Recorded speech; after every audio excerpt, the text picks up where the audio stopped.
नमस्कार दोस्तों। आज हम जो कोशिका वाला चैप्टर है उसको फाइनली कंप्लीट करने जा रहे हैं। ये लास्ट लेक्चर है उस चैप्टर का और इस चैप्टर को हमने इतने शानदार ढंग से पढ़ा है जिसका कोई जवाब नहीं। ठीक है, तो आज ये 7वां लेक्चर है जिसके अंदर कुछ टॉपिक हमारे बच्चे में थे। कौन कौन से टॉपिक है उसकी अगर मैं बात करूं तो इसके अंदर सबसे पहले तो हमें पढ़ना है यूकेरियोटिक सीलिया एंड फ्लैजिला, यानी कि कशाभिका एंड पक्षमार्ग। उसके बाद अगर मैं बात करूं तो हम पढ़ने वाले हैं जो झिल्ली रहित कोशिकांग है। झिल्ली रहित कोशिकांग कौन से होते हैं? एक तो आपका राइबोसोम और एक आपका तारक। ये तीन चीजें जो है मेन फोकस हमारा रहने वाला है आज की क्लास के अंदर। तो आज की क्लास ज्यादा लंबी नहीं होगी, लगभग 1 घंटे के अंदर अंदर हम इसको कंप्लीट कर देंगे और उसके बाद ये चैप्टर आपका जो है एकदम टन टनाटन। ठीक है, फिर सवाल यहाँ से बाहर जाने का कोई चांस ही नहीं है। जितना लिखाया है उसको बार बार पढ़ो, बार बार रिवाइज करो, उतना ही सफिशिएंट है। ठीक है, तो आज हम जो पढ़ने वाले हैं उसमें सबसे पहले हम पढ़ेंगे यूकेरियोटिक सीलिया, फ्लैजिला, उसके बाद तारकाय और फिर राइबोसोम। ठीक है, इस ढंग से पढ़ेंगे। उससे पहले एक छोटी सी चीज मुझे और बतानी है। हम एकल झिल्ली बंधित कोशिकांग कर रहे थे। लास्ट वाली क्लास में हमने जो अंत्य झिल्ली का तंत्र पढ़ा, उसमें जितने भी कोशिकांग पढ़े सारे के सारे जो है वो एकल झिल्ली बंधित कोशिकांग थे। उसके अंदर कुछ कोशिकांग एकल झिल्ली बंधित और अभी बचे हुए हैं, जैसे कि मैं बात करूं सूक्ष्मकाय, माइक्रोबॉडी जिसे कहते हैं। उसमें कौन कौन से आते हैं सर? एक तो पेरोक्सिसोम, एक ग्लाइऑक्सिसोम और एक स्पेरोसोम। इसको भी हम आज कवर करेंगे। ये छोटा सा टॉपिक है, बस एक एक पॉइंट इनके बारे में जानना है। कभी एग्जाम में उस फैक्ट से रिलेटेड सवाल बन जाते हैं तो वो गलत नहीं होना चाहिए। फिर जो है एकल झिल्ली बंधित में हमारे बचेंगे यूकेरियोटिक सीलिया और फ्लैजिला, उसको हम कवर कर लेंगे। और फिर दो कोशिकांग जो झिल्ली रहित है, राइबोसोम और तारकाय, उनको हम पढ़ेंगे। ठीक है, तो सबसे पहले हम स्टार्ट करते हैं सूक्ष्मकाय से, माइक्रोबॉडी से, और माइक्रोबॉडीज में हम एक एक करके तीनों को पढ़ेंगे। ठीक है, तो ढंग से पढ़ेंगे, बिल्कुल आपको लास्ट तक बने रहना है। और आज लास्ट क्लास है, मैं आपसे निवेदन करूंगा कि अगर आपने सारी क्लासें नहीं देखी है तो आप क्लास 1 से क्लास 7 तक देखिए। आपको इस चैप्टर के अंदर इतना कॉन्फिडेंस और बायोलॉजी से जो कहते हैं ना प्यार हो जाएगा। इतना इतना शानदार ढंग से इस चैप्टर को करवाया। ये चैप्टर में इतना डिटेल में इसलिए करवाया कि आपको जो है बायोलॉजी के प्रति इंटरेस्ट आए, आपको बायोलॉजी इजी लगे। और ये एक बेसिक चैप्टर है तो हर चैप्टर से इसका कनेक्शन कहीं ना कहीं आपको नजर आएगा। ठीक है, तो ये बेसिक है, बेसिक को बढ़िया ढंग से अगर हम तैयार कर लेते हैं तो फिर बाकी चीजें तो अपने आप हो ही जाएगी। ठीक है, तो इसमें कोई दिक्कत नहीं है। आपको अगर आपने पूरी क्लास देखी है तो आपको बहुत बहुत धन्यवाद, और आपने नहीं देखी है तो आप देखिए। और एक मैं आपसे और निवेदन करूंगा, वीडियो को शेयर करा करो। फ्री की क्लासें चल रही है, आप कम से कम 1 या 2 जने देख रहे हो तो कम से कम मतलब 1 या 2 जनों को शेयर करो, है ना। जो आपके लिए असिस्टेंट की तैयारी कर रहे हैं, सेकंड ग्रेड की तैयारी कर रहा है, नीट की तैयारी कर रहा है, जिनको भी, जो ऐसे नहीं है कि किसी को भेज दिया, जो जिनके काम की चीजें उनको भेजा करो। और पसंद आए तो सब्सक्राइब कर दिया करो, ताकि क्या होता है मोटिवेशन मिलता रहता है। बाकी हम और कुछ आपसे मांगते हैं ही नहीं। ठीक है, तो इतना काम अगर हो सके तो कर दो। देखो जबरदस्ती नहीं है, हो सके तो कर देना। बाकी अब स्टार्ट करते हैं टॉपिक। हमारा जो आज का टॉपिक है वो है सूक्ष्मकाय।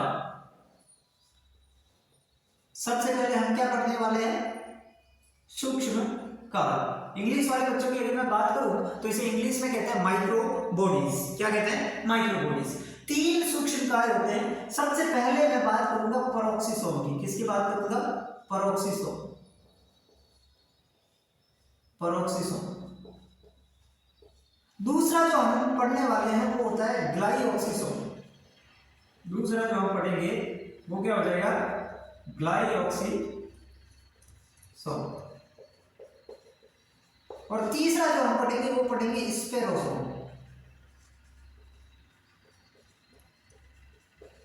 वो क्या पढ़ेंगे? स्पेरोसोम। तो सबसे पहले तो तीनों नाम ही याद कर लो, ग्लाइऑक्सिसोम, पेरोक्सिसोम और स्पेरोसोम। ये क्या है? सूक्ष्मकाय है ना। ये क्या है? सूक्ष्मकाय है। सबसे पहले सूक्ष्मकाय की अगर मैं बात करूं तो ये है एकल झिल्ली बंधित होते हैं।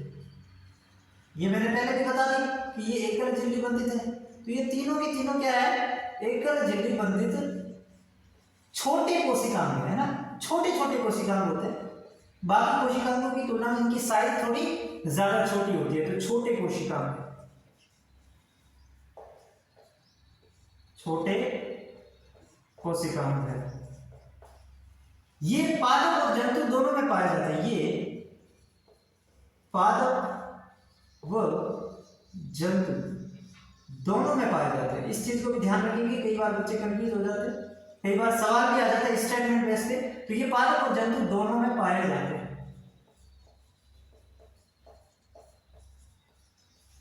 ठीक है, तो ये दोनों बातें हैं, समझाने लायक कुछ चीज नहीं है, जो है मैंने बता दिया। याद रखना, आपको याद रख लेना 2 पॉइंट कि एकल झिल्ली बंधित है और पादप और जंतु दोनों के अंदर मिलेगा।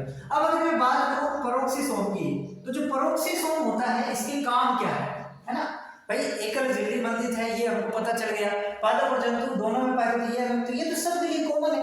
हमें तो इसकी अलग बात क्या है परोक्सीसोम की, वो पढ़ना है। तो परोक्सीसोम की 2 बातें आपको ध्यान में रखनी है। कितनी? 2 बातें। पहली बात आपको ये ध्यान रखनी है कि ये जो पादप होते हैं उसमें एक प्रक्रिया होती है प्रकाश श्वसन, फोटो रेस्पिरेशन। ये जब हम प्रकाश संश्लेषण वाला चैप्टर पढ़ेंगे तो उस समय मैं आपको बताऊंगा कि फोटो रेस्पिरेशन या प्रकाश श्वसन क्या होता है। लेकिन अभी आपको इतना समझना है कि जो प्रकाश श्वसन की प्रक्रिया है उसमें परोक्सीसोम भाग लेता है। एक जब मैं आपको माइटोकॉन्ड्रिया पढ़ा रहा था उस समय भी मैंने बताया कि माइटोकॉन्ड्रिया भी होता है ना, वो भी प्रकाश श्वसन की प्रक्रिया में भाग लेता है। ठीक है, तो पहला पॉइंट हमें समझ में आ रहा है, वो हम लिख लेते हैं। यह प्रकाश श्वसन में भाग लेता है, प्रकाश श्वसन में भाग लेता है। क्लियर है? दूसरी बात, इसमें किसमें? परोक्सीसोम में, इसमें परोक्साइड। परोक्साइड क्या होता है? हाइड्रोजन परोक्साइड नाम सुना है, केमिस्ट्री पढ़ी होगी थोड़ी बहुत।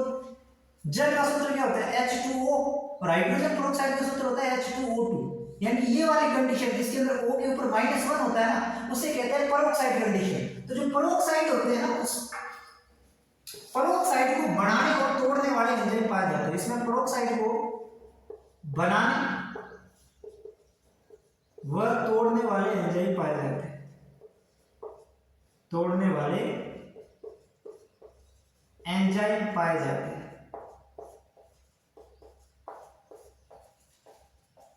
ये आपको ध्यान रखनी है 2 बातें परोक्सीसोम के अंदर। एक तो ये प्रकाश श्वसन में भाग लेता है, और दूसरी बात जो परोक्साइड होते हैं उसको बना भी सकता है और तोड़ भी सकता है। दोनों प्रकार के एंजाइम इसमें पाए जाते हैं। ठीक, ग्लाइऑक्सीसोम की अगर मैं बात करूं तो ये जो है ग्लाइऑक्सीसोम जो है ये आपकी एक प्रक्रिया होती है ग्लूकोनियोजेनेसिस। ध्यान से सुनो,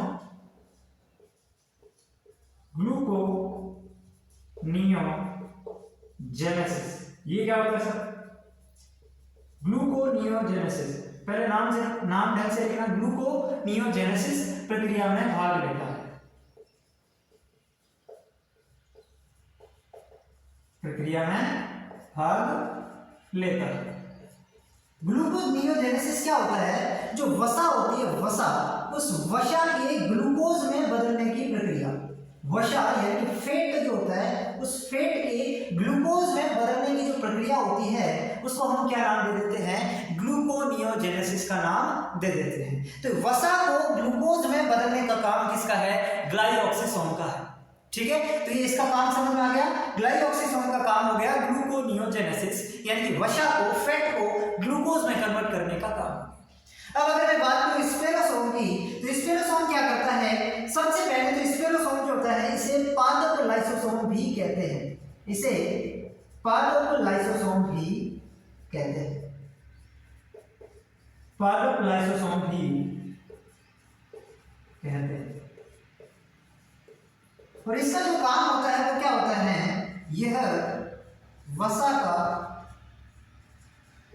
संचय का मतलब समझिए, स्टोर करना। संचय है उपापचय, मेटाबॉलिज्म, उपापचय करता है, ये इसका काम हो गया। ठीक है, ये इसका काम हो गया। तो इसके अंदर सूक्ष्म काय के अंदर हमें केवल और केवल इतनी सी चीजें पढ़नी है। क्या पढ़ना है? सबसे पहले तो सूक्ष्म काय जो 3 होते हैं, परोक्सीसोम, ग्लाइऑक्सीसोम और स्पेरोसोम, इन तीनों के अंदर कॉमन बात क्या है? ये तीनों की तीनों एकल झिल्ली बंधित और छोटे कोशिका में होते हैं। दूसरी इनकी बात, ये पादप और जंतु दोनों कोशिकाओं में पाए जाते हैं। फिर हमने इनकी कार्य देखे, है ना, इनके कार्य क्या है? तो परोक्सीसोम के 2 काम मैंने आपको बताए। पहला काम प्रकाश श्वसन में भाग लेता है, और प्रकाश श्वसन पादपों के अंदर होता है, ये आपको ध्यान में रखना, जंतुओं में नहीं होता है। दूसरा, ये परोक्साइड को बनाने वाले और तोड़ने वाले एंजाइम रखता है। ठीक है, फिर मैंने ग्लाइकोऑक्सीसोम की बात की, इसका काम सिंपल सा हो गया ग्लूकोनियोजेनेसिस, यानी कि वसा को ग्लूकोज में बदलना। यहाँ पे आप नाम को ध्यान से देखेंगे, ग्लूको, ग्लूको का मतलब ग्लूकोज, और नियोजेनेसिस, जेनेसिस मतलब बनाना, बनाने की प्रक्रिया। तो ग्लूकोज बनने की जो प्रक्रिया है उसको ग्लूकोनियोजेनेसिस, और ग्लूकोज बनेगा किससे? फैट से, वसा से। ठीक है, तो ये आपको ध्यान रखना। उसके बाद स्पेरोसोम की बात करूं तो स्पेरोसोम जो है इसका काम क्या हो गया, वसा का स्टोर करना, संचय करना और उसके उपापचय से संबंधित कुछ काम ये करता है। एक कभी कभी सवाल यह भी आ जाता है कि इसे पादप लाइसोसोम की संज्ञा दी जाती है। ठीक है, तो इसका स्क्रीनशॉट ले लो, आप इसका स्क्रीनशॉट ले लो, फिर हम आगे बढ़ते हैं। अब हम क्या पढ़ेंगे, अब हमें पढ़ना है यूकेरियोटिक सीलिया एवं फ्लैजिला, क्योंकि एकल झिल्लीबंधित कोशिका में एक तो हमारा ये टॉपिक बचा हुआ है और एक हमारा और टॉपिक बचा हुआ है यूकेरियोटिक सीलिया यानी कि पक्षवाहक और फ्लैजिला यानी कि कशाभिका, वो भी एकल झिल्लीबंधित है, तो उसको हम पढ़ना चाहेंगे। ठीक है, अब वहां पे मैं आपको यूकेरियोटिक सीलिया और फ्लैजिला पढ़ाऊं उससे पहले मैं आपको एक और चीज बताना चाहता हूं। पहले आप इसका स्क्रीनशॉट ले लो, पहले आप इसका स्क्रीनशॉट ले लो, फिर हम आगे बढ़ते हैं।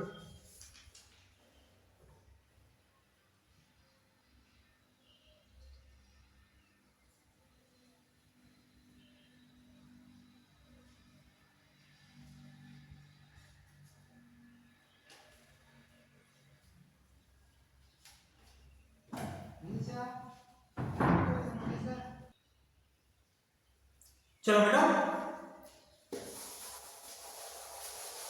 अब हम एक चीज पढ़ेंगे जिसका नाम है कोशिका कंकाल, साइटोस्केलेटन।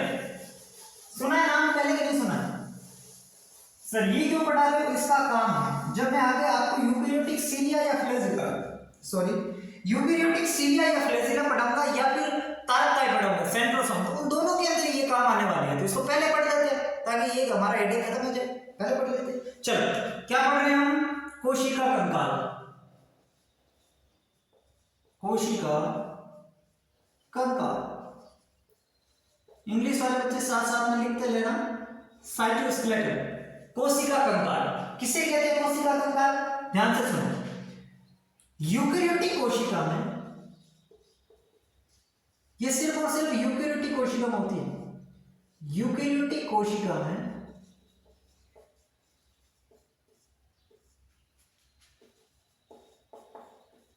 प्रोटीन से निर्मित, यूकेरियोटिक कोशिका में प्रोटीन से बनी हुई, किससे, प्रोटीन से, यूकेरियोटिक कोशिका प्रोटीन से निर्मित संरचनाएं पाई जाती हैं।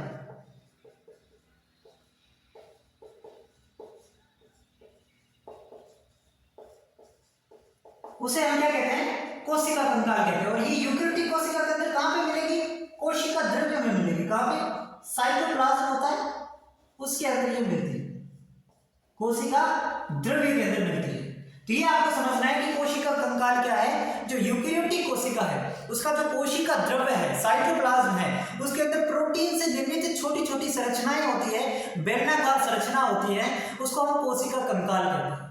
ये संरचना कौन कौन सी है, तो दो नाम आपको ध्यान में रखना, वैसे तो तीन होती है लेकिन दो आपको ध्यान में रखना है। एक होती है सूक्ष्म नलिकाएं, सूक्ष्म नलिकाएं, इसके इंग्लिश में कहते हैं माइक्रोट्यूब्यूल्स, सूक्ष्म नलिकाएं। ठीक है, और एक आपको यहाँ पे ध्यान में रखना है, वो हो जाएगी आपकी सूक्ष्म तंतु, है ना, माइक्रोफिलामेंट, सूक्ष्म तंतु। दूसरी हो जाएगी सूक्ष्म तंतु,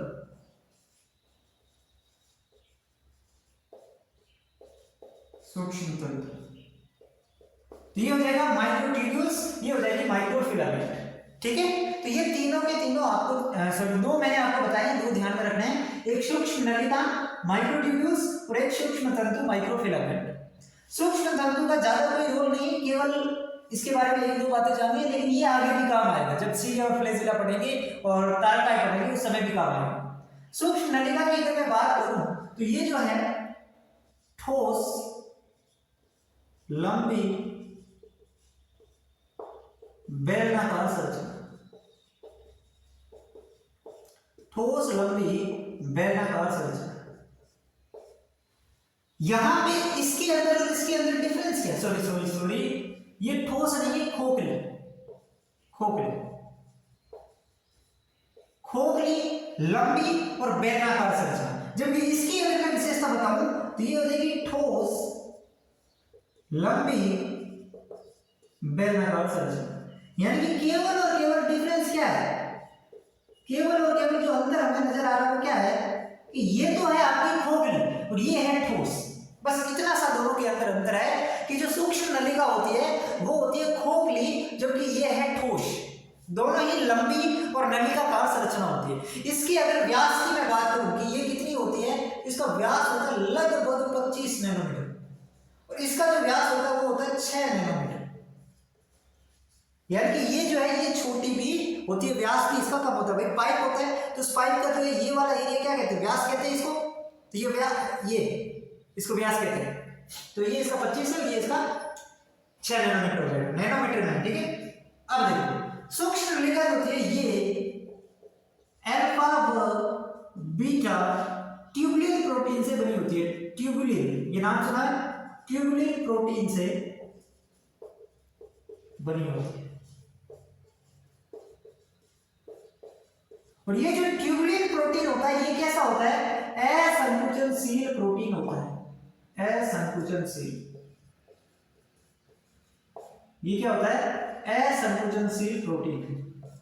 एक एक पॉइंट से सवाल बनेगा यहाँ पे कि जो सूक्ष्म नलिका है ये किससे निर्मित होती है, तो अल्फा एवं बीटा ट्यूबुलिन प्रोटीन से बनी होती है। और ये अल्फा और बीटा ट्यूबुलिन प्रोटीन जो होते हैं वो नॉन कॉन्ट्रैक्टाइल प्रोटीन है, इनमें संकुचन नहीं हो सकता, असंकुचनशील प्रोटीन होती है, ठीक है। अब यहाँ पे देखो इसके कार्य क्या है, सूक्ष्म नलिका के इसके कार्य क्या हो जाएंगे, तो कार्य बहुत इंपॉर्टेंट है। सबसे पहला कार्य जो है यूकैरियोटिक, यूकैरियोटिक सीलिया और फ्लैजिला यानी कि पक्षमार व कशाभिका का निर्माण,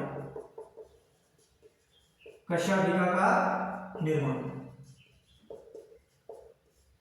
करना, पहला कार्य। दूसरा काम इसका क्या हो जाएगा, दूसरा काम हो जाएगा तारक का निर्माण करना, तारक, सेंट्रोसोम, तारक का निर्माण करना। तीसरा काम क्या हो जाएगा, तीसरा काम हो जाएगा यहां लिख देता हूं, एम तर्कु तंतु का निर्माण करना, एम तर्कु तंतु, स्पाइनल फाइबर्स। जब कोशिका विभाजन करेगी तो वो तर्कु तंतु का निर्माण करती है, स्पाइनल फाइबर्स, उसका भी निर्माण जो है किससे होता है, इससे ही होता है, तर्कु तंतु का निर्माण। ये सारे के सारे काम किसके हैं, ये सारे के सारे काम हैं सूक्ष्म नलिका के। यानी सूक्ष्म नलिका के अंदर कितनी बातें ध्यान रखनी है, सबसे पहली बात ये जो है वो एक खोखली लंबी बेलनाकार संरचना है। उसके बाद में जो आपको ध्यान रखना है इसका व्यास कितना होता है, फिर ये ध्यान रखना है कि ये किससे बनी होती है, तो अल्फा एवं बीटा ट्यूबुलिन प्रोटीन से बनी होती है। और जो अल्फा और बीटा ट्यूबुलिन प्रोटीन होती है वो नॉन कॉन्ट्रैक्टाइल यानी कि असंकुचनशील प्रोटीन होती है। उसके बाद में हमने इसके कार्य देखे, यानी कि ये काम क्या करती है, तो जो यूकैरियोटिक सीलिया और फ्लैजिला, पक्षमार्ग और कशाभिका है उसका निर्माण करना, तारक केंद्र या तारक काय का निर्माण करना, तर्कु तंतु का निर्माण करना, ये तीन इसके महत्वपूर्ण कार्य है जो आपको याद होने चाहिए। अब कुछ बच्चों को लगता है सर ने 3 बताए मैं 2 याद कर लेता हूँ, नहीं, सर ने जो बताए हैं वो याद रखने ही रखने, सर ने कम ही बताया ऑलरेडी, ठीक है। मुझे पता है तुमसे कितना याद होता है, तो ये 3 तो याद रखने, ये मोस्ट इंपोर्टेंट काम है जहां पे सवाल बनने की 99% चांस है, ठीक है। चलो सूक्ष्म तंतु की बात करूं तो ये एक्टिन व मायोसिन प्रोटीन का बना हुआ है, एक्टिन व मायोसिन, एक्टिन व मायोसिन प्रोटीन से निर्मित है। और ये जो एक्टिन और मायोसिन प्रोटीन होते हैं ये कैसे होते हैं, संकुचनशील प्रोटीन होते हैं, संकुचनशील प्रोटीन होते हैं। यानी कि आप अगर इसके अंदर डिफरेंस करके पढ़ना चाहो ना तो भी पढ़ सकते हो कि सूक्ष्म नलिका खोखली, सूक्ष्म तंतु ठोस। सूक्ष्म नलिका बनी होती है अल्फा बीटा ट्यूबुलिन प्रोटीन की, ये बने होते हैं एक्टिन और मायोसिन प्रोटीन के। ये जो प्रोटीन होते हैं ये नॉन कॉन्ट्रैक्टाइल यानी कि असंकुचनशील, जबकि ये प्रोटीन संकुचनशील होते हैं, ठीक है सर। अब इसके कार्य क्या है, इसके भी कार्य बता दीजिए। तो इसके कार्य में ज्यादा महत्वपूर्ण नहीं है, लेकिन आप याद रख लो, एक तो कोशिका खांच का निर्माण करना। ये क्या होती है सर, कोशिका खांच। तो देखो जब मैं आपको पढ़ाऊंगा माइटोसिस, कोशिका विभाजन जिसे कहते हैं समसूत्री, उसके अंदर जो जंतु कोशिका होती है उसमें कोशिका द्रव्य का विभाजन जो है वो कोशिका खांच के द्वारा होता है। वो किसके द्वारा निर्मित होती है, सूक्ष्म तंतु द्वारा। तो कोशिका खांच का निर्माण करना, कूटपाद का निर्माण करना, कूटपाद, स्यूडोपोडिया जिसे कहते हैं, इसको इंग्लिश में कहते हैं cell flow, formation of the cell flow and formation of the pseudopodia, कूटपाद का निर्माण करना। ये इसके दो काम याद रख सकते हैं। आप मेरे से पूछेंगे सर इंपॉर्टेंट कौन सी है, ये ज्यादा इंपॉर्टेंट है, लेकिन कभी कभार सवाल यहाँ से बन सकता है अंतर के तौर पे, स्टेटमेंट के तौर पे, तो वो भी आप थोड़ा ध्यान में रख लेना। ये हमने कोशिका कंकाल पढ़ लिया, ये हमने क्या पढ़ लिया, कोशिका कंकाल। अब मैं क्यों कह रहा था कि सर ये काम आएगा आगे, उसका रीजन आपको समझ आ गया, क्योंकि जो सीलिया और फ्लैजिला है उसको हम पढ़ने वाले आगे, तो वो किससे बना होता है, सूक्ष्म नलिका से। जो तारकाय है वो हम आगे पढ़ने वाले, तो वो भी किससे बना होता है, सूक्ष्म नलिका से। तो सूक्ष्म नलिका पहले पढ़ना ही था, ठीक है, तो इसका स्क्रीनशॉट ले लो, फिर हम पढ़ते हैं यूकेरियोटिक सीलिया और फ्लैजिला बारे में, ठीक है, इसका स्क्रीनशॉट ले लो आप। फिर हम यूकेरियोटिक सीलिया एवं फ्लैजिला के बारे में पढ़ेंगे। मिटा दो इसको, अगर तुम कहोगे तो मिटाऊंगा, ऐसे नहीं मिटाऊंगा।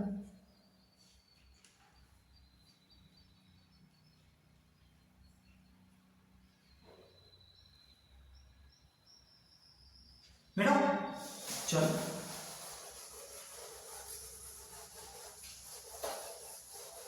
आज की क्लास हमारी इतनी लंबी नहीं रहने वाली है, 1 घंटे के अंदर अंदर हम इसको कर देंगे, ठीक है। अभी कितना टाइम हुआ है, 20 मिनट हुए होंगे।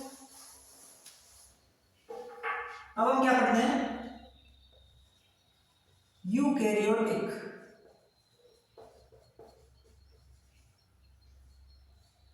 पक्षमार्ग व कशाभिका।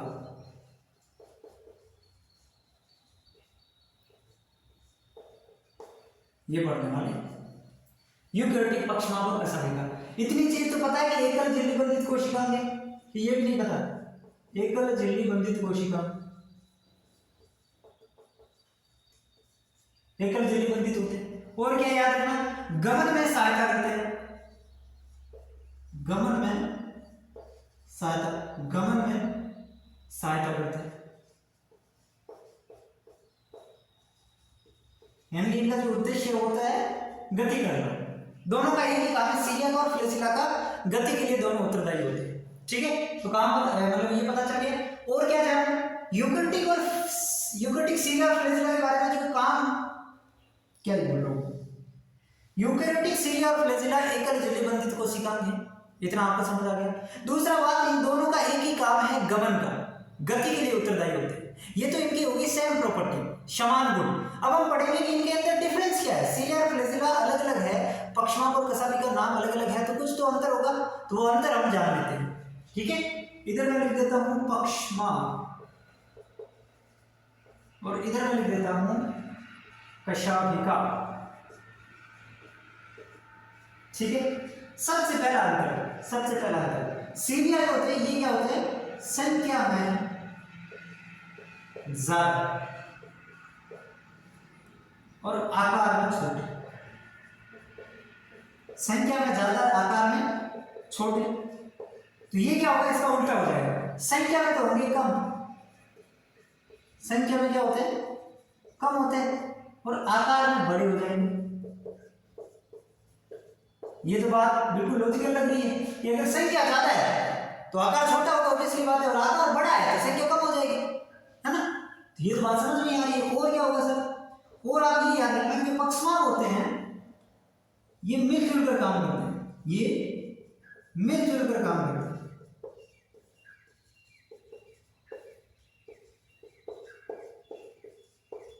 इसलिए पक्षमार्ग गमन तेज होता है। इसलिए पक्षमार्ग गमन जो होता है, यानी कि सीलिया द्वारा जो गति होगी वो तेज होगी, पक्षमार्ग गमन तेज होता है, जबकि ये स्वतंत्र रूप से कार्य करते हैं। ये क्या करते हैं, स्वतंत्र रूप से काम करते हैं।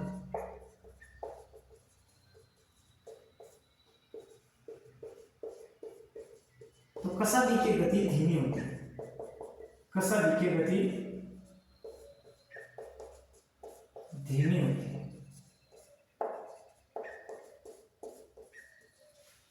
ये भी लॉजिकल पॉइंट है कि अगर कुछ लोग मिलकर काम कर रहे थे वो काम फास्ट होगा, जल्दी तेजी से होगा, और कोई काम है जो सारे स्वतंत्र रूप से कर रहे हैं, जैसे 4 लोगों की टीम है और सारे लोग बॉस बने हुए हैं, मैं तो मेरी मर्जी से करूंगा, वो कह रहा मैं मेरी मर्जी से करूंगा, तो सारे अलग अलग अपनी डायरेक्शन में जा रहे हैं, तो वो काम ऑब्वियसली धीमे होगा। और चारों लोगों के अंदर अच्छी बॉन्डिंग है, वो कह रहे हैं ऐसे करना है, हाँ ठीक है चारों के अंदर ऐसे ही करना है, तो वो काम कितना तेज होगा, बहुत तेज। ये यहाँ पे कंसेप्ट लागू होता है। और क्या होगा, ये पूरी सतह पर फैले रहते हैं, पूरी सतह पर फैले रहते हैं। इसका क्या मतलब हुआ, मान लो कोई ये संरचना है, तो सीधे उसकी पूरी सतह पर ऐसे फैले रहेंगे, लेकिन जो फ्लैजिला होंगे वो फ्लैजिला क्या होंगे, ये एक तरफ पाए जाते हैं, एक तरफ पाए जाते हैं।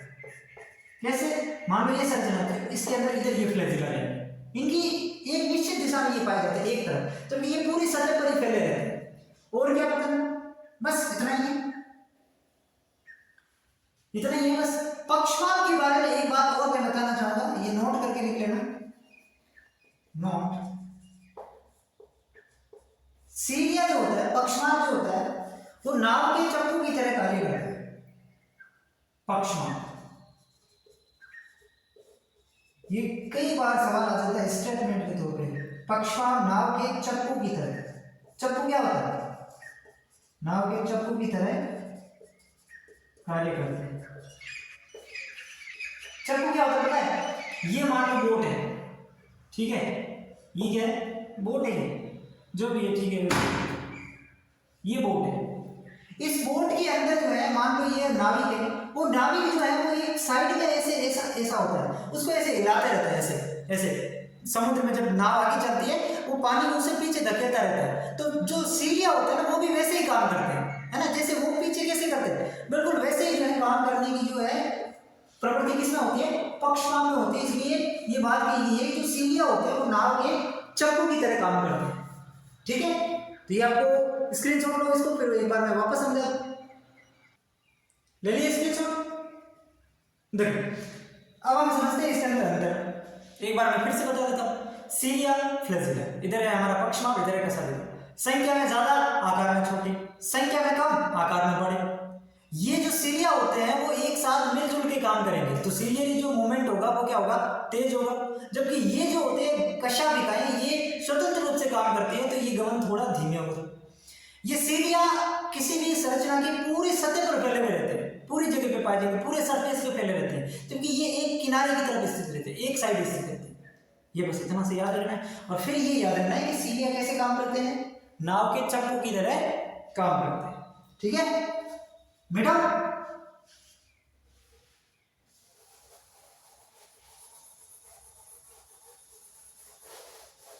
अब हम पढ़ेंगे यूकेरियोटिक सीरिया और फ्लैजिला की संरचना दिखते कैसे हैं, है ना। दोनों की संरचना लगभग समान संरचना होती है, तो एक ही संरचना हम बनाएंगे। संरचना की अगर मैं बात करूं, अब मैं क्या बात करना हूं, संरचना पढ़ाऊंगा किसकी, यूकेरियोटिक सीरिया और फ्लैजिला। पहला पॉइंट इसमें ध्यान रखना है कि ये माइक्रोट्यूब्यूल्स, सूक्ष्म नलिकाओं से बने होते हैं। ये बात आपको पता है, बिल्कुल पता है, तो फिर भी मैं लिखा देता हूं, ये सूक्ष्म नलिकाओं से निर्मित होते हैं, सूक्ष्म नलिकाओं से निर्मित होते हैं।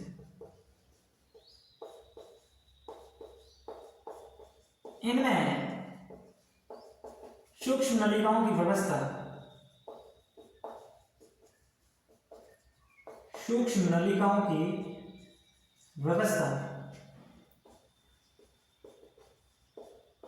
9+2 प्रकार की होती है। ये समझ में नहीं आया होगा, 9+2 प्रकार की होती है। इसी चीज को तो समझ रहे हैं, ये बस याद रख लेना आप, तो इसमें जो सूक्ष्म नलिका की व्यवस्था होती है वो 9+2 प्रकार की होती है। अब मैं इसकी संरचना बनाऊं, तुम ध्यान से देखते रहना और बनाते जाना, ठीक है। चलो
जाना भी ढंग से, है ना, जैसे जैसे बना रहा हूं उसको देखते जाना।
ये इसकी लगभग लगभग हमने संरचना बनाई है, कैसी लगी आपको?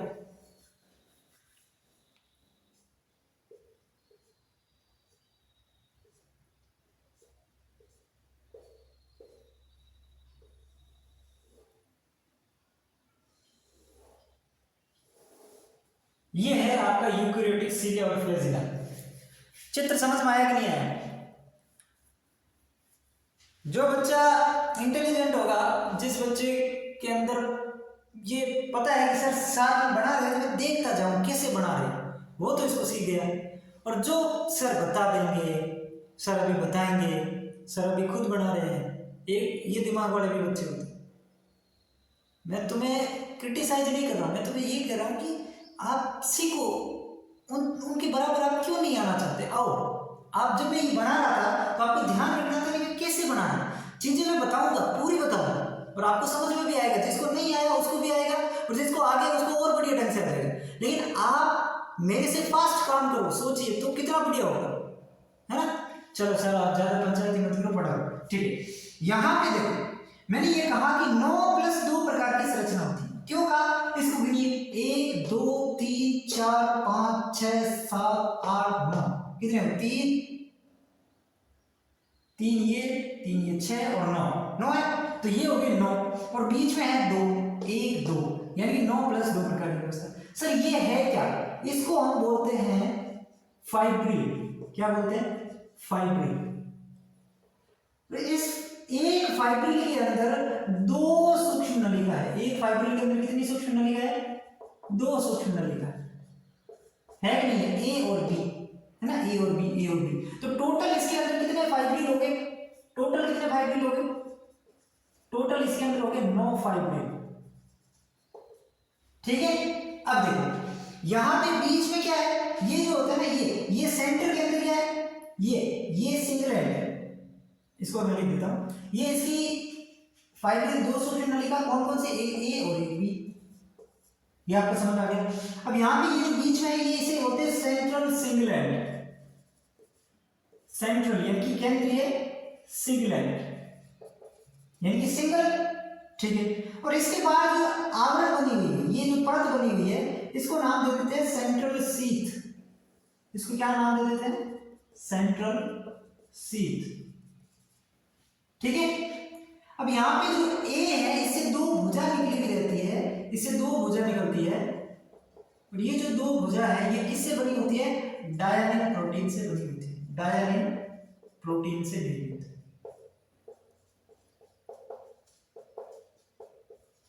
ठीक है। ए से 2 भुजा निकलती है, और वो 2 भुजा किससे बनी होती है? डायनिन प्रोटीन से। और ये जो है, यह ए भुजा और डी के बीच में ये जो है, इसे बोलते हैं ए बी लिंकर। लिंकर का मतलब जो लिंक करता है। और ये किससे बना होता है? ये होता है आपके निक्सिन प्रोटीन से निर्मित। निक्सिन प्रोटीन से निर्मित, निक्सिन प्रोटीन से निर्मित। समझ गए मेरी बात को? समझा कि नहीं समझा? बताओ।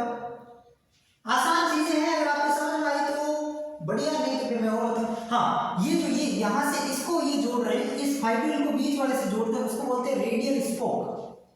इसे क्या बोलते हैं, ये जो इसको जोड़ते हैं इसे बोलते हैं radial spoke. Radial spoke, radial को हिंदी में कहते हैं अरिय और स्पोक को क्या कहते हैं पता नहीं, है ना। तो ये थोड़े से 2-3 नाम इंग्लिश वाले हो गए, इसको याद रख लेना। सच बताऊं तो इसका हिंदी मुझे पता नहीं है इसलिए कह रहा हूं, ठीक है, रख लोगे कोई दिक्कत नहीं है। रेडियल स्पोक, रेडियल को तो अरिय कहते हैं, बाकी गूगल पे सर्च कर लेना क्या कहते हैं तुम। और ये जो बीच वाले हैं इसको सेंट्रल सिंगलेट, और इसको जो कवर कर रहा है ये आवरण, ये सेंट्रल सीट हो जाएगा। तो सेंट्रल सीट जो होता है इसके अंदर कितनी, 2 सूक्ष्म नलिका, कितनी है, 2 सूक्ष्म नलिका।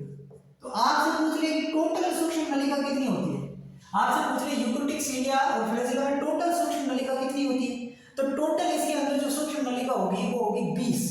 कितनी होगी, 20 होगी। कितनी होगी, 20 होगी।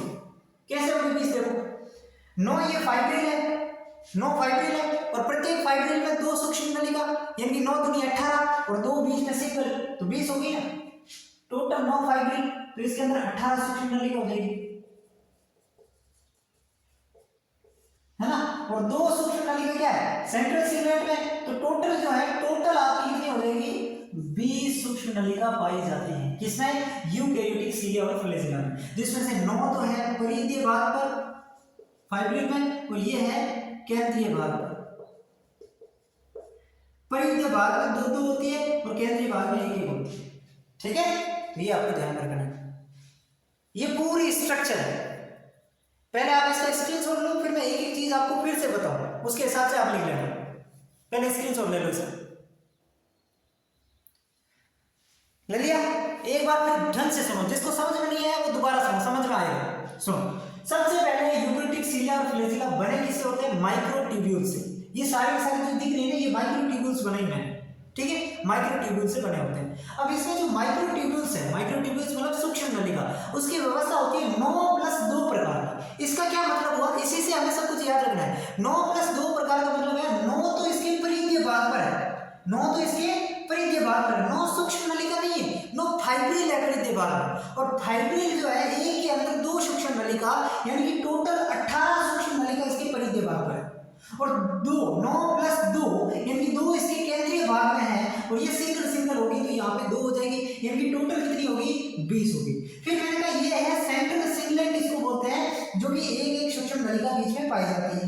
इसके ऊपर जो आवरण है उसको सेंट्रल सीट कहते हैं, ठीक है। अब इससे ये जो धागेनुमा संरचना निकलती है बीच वाले भाग से, जो इस फाइब्रिल को जोड़ती है, ये फाइब्रिल है पूरा, ये फाइब्रिल, ये फाइब्रिल, इनको ये जो संरचना जोड़ रही है इसको रेडियल स्पोक कहते हैं।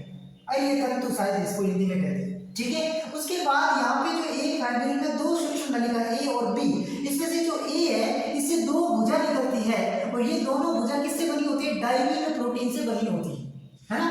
अब यहाँ पे जो एक भुजा है ना, वो भुजा बी से ए को लिंक करती है, इसलिए इसको नाम दे दिया ए बी लिंकर, क्योंकि ए से बी को ये लिंक कर रही है, ए बी लिंकर। और ये किससे बनी होगी, ये बनी होगी आपकी नेक्सिन प्रोटीन से।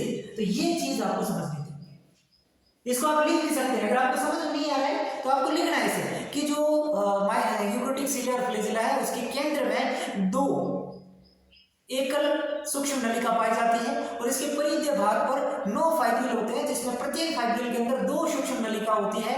इस प्रकार परिधीय भाग में टोटल 18 सूक्ष्म नलिका है। अगर सारी को जोड़े तो 18+2 कुल 20 सूक्ष्म नलिका यूक्रेटिक सीलिया और फ्लैजिला में पाया जाता है। और सेंट्रल सिगरेट को आवरण जो पाया जाता है वो सेंट्रल सीट कहलाता है, और फाइब्रिल को मध्य भाग से जोड़ने वाला जो है वो रेडियल स्पोक कहलाता है, और ए भुजा से जो 2 निकलती है वो डायलिन प्रोटीन से, और बी ये जो ए बी लिंकर होता है ये नेक्सिन प्रोटीन से। इतनी बातें आप नोट कर लो, इतनी बातें नोट कर लो। ये आपका यूक्रेटिक सीलिया और फ्लैजिला हमारा क्या होता है, डन हो जाता है अगर आप इतनी बातें समझ जाते हो तो।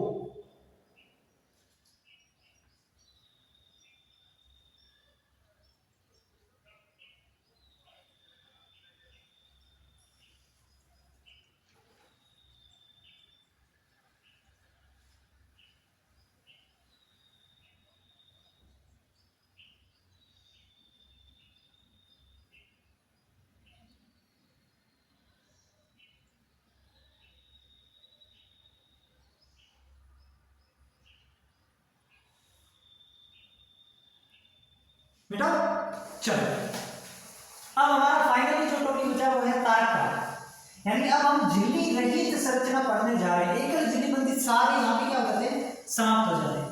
अब हम पढ़ेंगे तारक कार्ड, सेंट्रोसोम वो है झिल्ली रहित कोशिकाएं, और उसके बाद हम पढ़ेंगे राइबोसोम वो भी है झिल्ली रहित कोशिकाएं। लेकिन जो तारक कार्ड मैं आपको पढ़ाऊंगा ना वो लगभग सीलिया और फ्लैजिला के जैसा है, उसके अंदर जो कंसेप्ट आएंगे वो सीलिया और फ्लैजिला के जैसा है। तो अगर वहां पे आपको समझ में आ गया तो ये समझ में आ जाएगा बहुत आसानी से, और वहां पे नहीं आया तो अब थोड़ा जो है दिमाग को क्या करना और ज्यादा तेज करना ताकि आप समझ पाओ। तारक कार्ड इंग्लिश में कहते हैं सेंट्रोसोम, झिल्ली रहित कोशिका में, झिल्ली रहित कोशिका में उच्च पादपों में एब्सेंट, उच्च पादपों में अनुपस्थित। यानी ये केवल और केवल जंतु कोशिका मिलता है, या फिर कोई निम्न प्रजाति के पादप है तो उनके अंदर, छोटे पादप उनके अंदर पाया जा सकता है। जो जो बड़े बड़े वृक्ष टाइप के प्लांट होते हैं ना उनके अंदर ये नहीं मिलता है, यानी जो उच्च हायर प्लांट्स होते हैं उसके अंदर तारक केंद्र का अभाव रहता है। ठीक है, तो ये आपको ध्यान रखना है। इसका कार्य क्या है, तो कार्य समझ लो। इसको जो कार्य है वो है कोशिका विभाजन। कोशिका विभाजन नहीं करते हैं, कोशिका विभाजन में सहायता करते हैं, कोशिका विभाजन में सहायता प्रदान करना।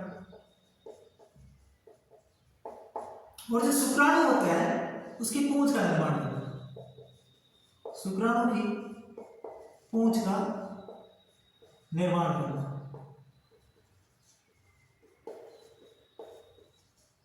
दो काम इसके होते हैं। एक मैंने आपको बताया था शुक्राणु के अंदर जो उसका सिर वाला भाग होता है जिसको एक्रोसोम कहते हैं, वो कौन बनाता है, गोल्जी बॉडी। और जो पूंछ होती है वो कौन बना रहा है, तारक कार्ड। तारक कार्ड जो शब्द है वो सबसे पहले किसने दिया, एक वैज्ञानिक है जिसका नाम है टी बोवेरी। याद रखना चाहते हो सटन और बावेरी जिन्होंने गुणसूत्रीय सिद्धांत को प्रतिपादित किया था वही टी बोवेरी है जिसने तारक कार्ड शब्द दिया था। तो तारक कार्ड क्या होता है, झिल्ली रहित कोशिका में है, उच्चतर पादपों में ये नहीं पाया जाता। कार्यों की अगर मैं बात करूं तो कोशिका विभाजन में सहायता प्रदान करता है, और जो शुक्राणु की पूंछ होती है वो इससे निर्मित होती है। ये आपने समझ लिया। अब हमें इसकी संरचना समझनी है, तारक कार्ड की संरचना समझनी है। संरचना समझ लेते हैं, इसकी संरचना देख लेते हैं कि तारक कार्ड दिखता कैसे है। बिल्कुल जैसा वो होता है, ये भी किससे बना होता है, ये भी सूक्ष्म नलिकाओं से निर्मित होता है, सूक्ष्म नलिकाओं से बना होता है। और इसमें जो व्यवस्था होती है किसकी, सूक्ष्म नलिका की, वो 9+0 प्रकार की होती है, 9+0 प्रकार की।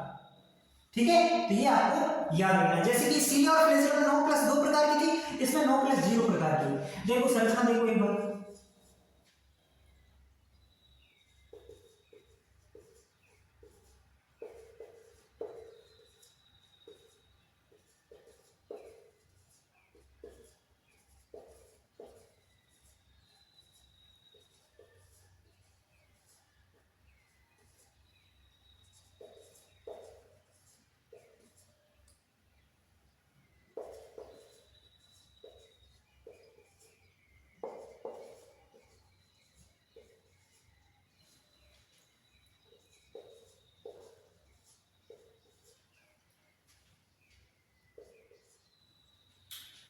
नंबर दिए गए 3 3 6 3 9।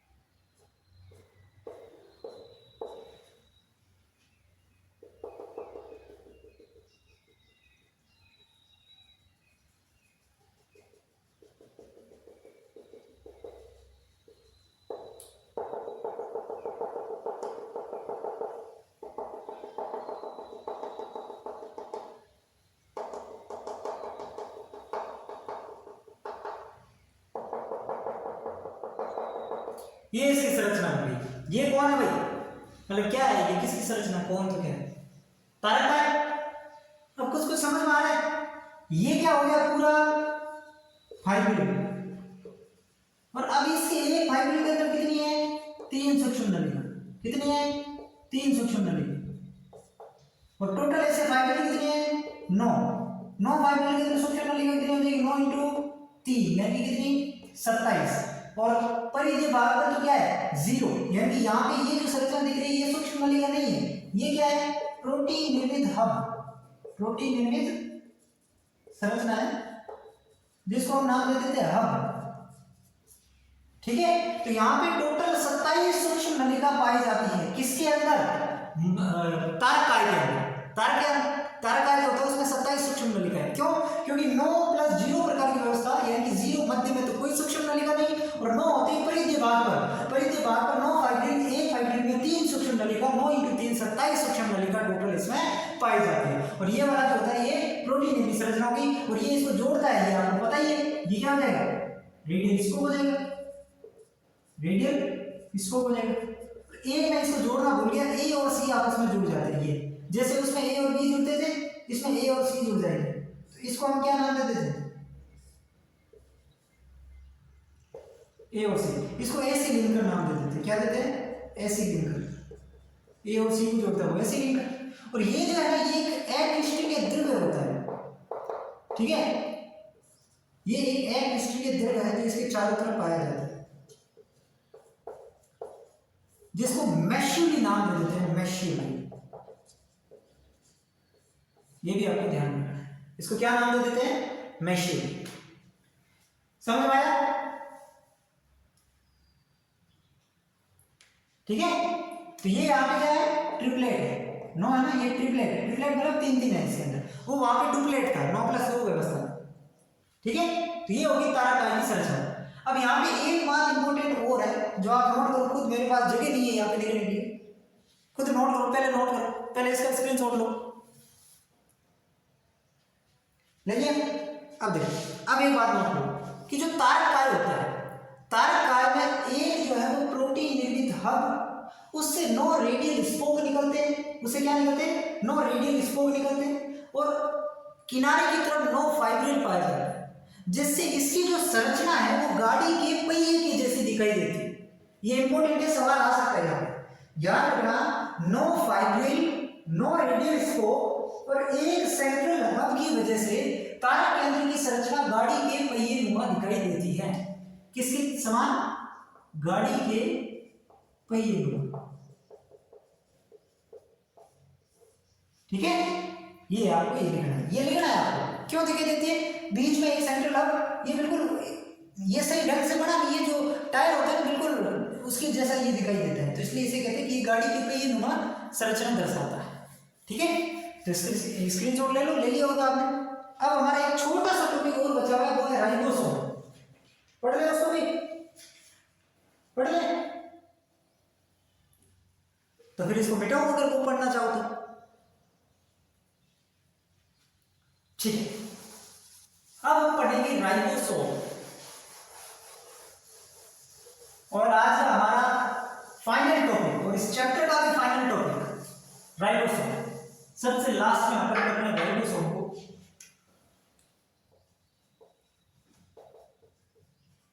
राइबोसोम सबसे पहले इसकी जो खोज की है वो किसने की है?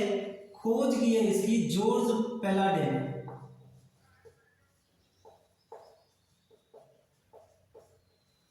इसलिए इसे पैलाडे कण भी कहते हैं। इसका दूसरा नाम क्या है?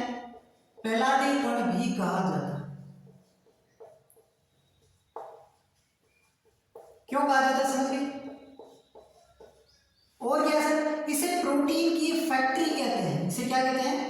प्रोटीन की फैक्ट्री। ये इसका काम हो गया, प्रोटीन की फैक्ट्री। क्यों? क्योंकि इसका काम होता है प्रोटीन संश्लेषण का काम करता है, प्रोटीन संश्लेषण का कार्य करता है। तो कोई आपसे पूछे राइबोसोम का क्या काम होता है? प्रोटीन संश्लेषण। ठीक है। तीसरा, सबसे छोटा कोशिकांग है। जितने भी कोशिकांग है उनमें से सबसे छोटा कोशिकांग कौन होता है? यही होता है। ये आपको राइबोसोम के बारे में ध्यान रखना है। रख लोगे इतनी बातें? रख लोगे इतनी बातें राइबोसोम के बारे में? बहुत आसान है। खोज किसने की? पैलाडे ने, तो इसलिए पैलाडे कण। काम क्या हो गया, प्रोटीन संश्लेषण का, इसलिए प्रोटीन की फैक्ट्री इसे कहते हैं। सबसे छोटा कोशिकांग, ठीक है सर। अब राइबोसोम होते हैं दो प्रकार के, कितने होते हैं, दो प्रकार के होते हैं। कौन कौन से, एक होता है 70S राइबोसोम और एक होता है 80S राइबोसोम। 70S राइबोसोम और एक होता है 80S राइबोसोम। अब कौन सा राइबोसोम किस में पाया जाता है ये मैं आपको पहले ही बता चुका हूं, लेकिन एक बार फिर बता देता हूं कि जो 70S प्रकार का राइबोसोम है ये तो पाया जाएगा प्रोकैरियोटिक कोशिका में, और जो 80S प्रकार का राइबोसोम है ये पाया जाएगा यूकैरियोटिक कोशिका में। लेकिन यूकैरियोटिक कोशिका के दो कोशिका, एक माइटोकॉन्ड्रिया एक क्लोरोप्लास्ट, उनमें 70S प्रकार का होता है, वो एक्सेप्शन के तौर पे याद रखिएगा, ठीक है। ये हो गया। अब 70S जो राइबोसोम होता है इसकी दो यूनिट है, इसकी कितनी यूनिट है, दो यूनिट, 30S और 50S, ये इसकी सब यूनिट है। इसकी भी दो है, 40S और 60S, 40S और 60S, ठीक है। ये इसकी क्या है, फिगर, ये इसकी फिगर है। अब आप कहिए 50 और 30 70 हो रही है, भले यहाँ पे भी 100 हो रही है ना, तो उससे कोई मतलब थोड़ी कि जोड़े पे उतने ही होंगे, वो तो जॉर्ज पेलाडे ने कह दिया, वो अपन पढ़ रहे हैं, अपन ने थोड़ी बनाया, ठीक है। तो ये 30S 50S 40 और 60S, ये आपको ध्यान में रखना। किस में पाया जाता है ये मैंने बता दिया, ये पाया जाता है प्रोकैरियोटिक कोशिका में, इसके अलावा माइटोकॉन्ड्रिया में, क्लोरोप्लास्ट, और ये हो जाएगा आपके यूकैरियोटिक कोशिका में, यूकैरियोटिक कोशिका, ये आपका ध्यान रखना। बस इतना ही है राइबोसोम, राइबोसोम इतना ही है। हाँ, राइबोसोम को कोशिकांग के अंदर कोशिकांग भी कहते हैं, ये बात और लिख लो। सबसे छोटा कोशिकांग कहाँ पे लिखो, यहाँ पे लिखो, कहीं पे भी लिख लो, जहां पे जगह लिखो, कोशिकांग के अंदर कोशिकांग।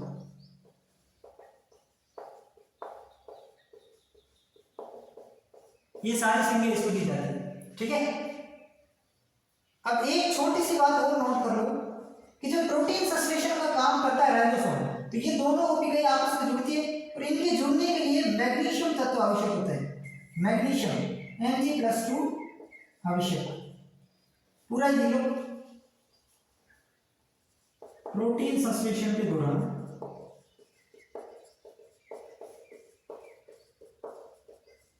जब 80S राइबोसोम की दोनों ओपिकाई जुड़ती है, ओपिकाई कौन सी हुई, 40S और 60S, तो Mg+2 मैग्नीशियम आवश्यक होता है, ठीक है। ये भी आपको ध्यान में रखना। अब यहाँ पे कई बार ये भी सवाल बनता है कि 40S होती है ये केप लाइक स्ट्रक्चर, केप क्या होती है, टोपी, और ये होती है डोम लाइक स्ट्रक्चर, डोम कहते हैं गुंबदाकार, डोम लाइक स्ट्रक्चर। तो ये भी याद रखना कि 40S जो होती है वो केप लाइक संरचना है और 60S कैसी है, डोम लाइक स्ट्रक्चर है। ये हमने राइबोसोम की क्या कर ली, पूरी की पूरी जो है एनालिसिस कर लिया। एक बार मैं फिर से बोल दूं, राइबोसोम खोज जॉर्ज पेलाडे ने, इसलिए पेलाडे का प्रोटीन की फैक्ट्री कहते हैं क्योंकि इसका काम ही है प्रोटीन का संश्लेषण करना। सबसे छोटा कोशिकांग, कोशिकांग के अंदर कोशिकांग, दो प्रकार के होते हैं 70S 80S। 70S की दो सब यूनिट हो जाएगी या ओपिकाई, एक 30S एक 50S, और इसके अंदर भी दो हो जाएगी 40S और 60S। 40S जो है वो केप लाइक स्ट्रक्चर है, 60S जो है वो डोम लाइक स्ट्रक्चर है, और दोनों को जुड़ने के लिए मैग्नीशियम आवश्यक होता है। ये किस में पाया जाता है, प्रोकैरियोटिक में, ये किस में, यूकैरियोटिक कोशिका। बस इतनी बातें आपको राइबोसोम के बारे में ध्यान में रखनी है, ठीक है। समझ में आ गया, स्क्रीनशॉट ले लो। चलो आज के लिए इतना ही है और ये चैप्टर होता है समाप्त। अगर आपको समझ में आया, आपको लगा कि वास्तव में ये चैप्टर हमने बेहतरीन ढंग से और बहुत ही शानदार तरीके से खत्म किया है, तो एक लाइक और सब्सक्राइब आ जाना चाहिए, कहने की जरूरत नहीं है, और क्लास को आगे से आगे शेयर कर दो। हर एक बंदे के पास जो लेब असिस्टेंट की, सेकेंड ग्रेड की, किसी भी एग्जाम की तैयारी कर रहा है जिसमें बायोलॉजी पूछी जा रही है, उनके पास ये वीडियो जाना चाहिए। पूरी प्लेलिस्ट भेज दीजिए, ठीक है। ये आपका काम है और ये आप करोगे, मुझे पूरा भरोसा है, ठीक है। धन्यवाद, मिलते हैं अगली क्लास में एक नए चैप्टर के साथ।